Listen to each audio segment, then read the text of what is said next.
આજે ફરીથી plus accounting સોફ્ટવેરમાં એક નવો પોઈન્ટ જોશું.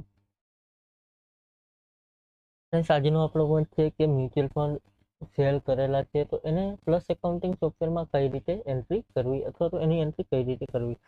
તો અહીં સૌપ્રથમ શેર એકાઉન્ટિંગ આપણે ખોલી લેશું, જેમાં આપણે પ્રેક્ટિસ કરીએ છીએ.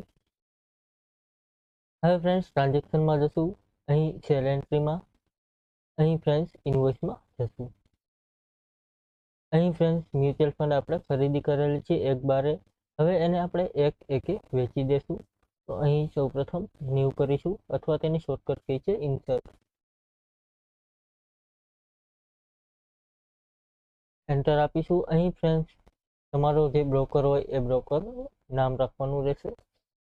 ત્યાર પછી અહીં મ્યુચ્યુઅલ ફંડ તમારે લેવાનું રહેશે ઇન્વોઇસ ટાઈપમાં. ત્યાર પછી અહીં બિલની તારીખ એટલે કે 1/1 આપણે તે વિશે વેચી દેશું. વાઉચર નંબર 1-2 લઈ લેશું. ત્યાર પછી પ્રોડક્ટમાં નિકોન ઇન્ડિયા અહીં સેલ કરી દેશું. અહીં નોર્મલ રાખીશું ક્વોન્ટિટી 100. ત્યાર પછી રેટ આપેલા છે તો 150 લેખે આપણે એને વેચી દેશું. અહીં બ્રોકરેજ 20 રૂપિયા લઈ લેશું. અહીં આપણે કયા મહિનામાં સેલ કરેલા છે એ દર્શાવવાનું રહેશે. તો અહીં જાન્યુઆરી 23 લઈ લેશું. SGST CGST નાખી દેશું, એન્ટર આપી દેશું, ઓકે કરીશું.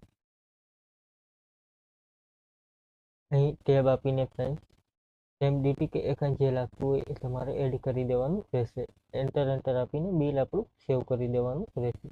આ રીતે ફ્રેન્ડ્સ મ્યુચ્યુઅલ ફંડનું સેલની એન્ટ્રી આપણે પ્લસ એકાઉન્ટિંગ સોફ્ટવેરમાં કરી શકીએ. Thank you. આજનો પોઈન્ટ અહીં પૂરો કરીએ. કાલે ફરીથી એક નવો પોઈન્ટ જોઈશું. Thank you.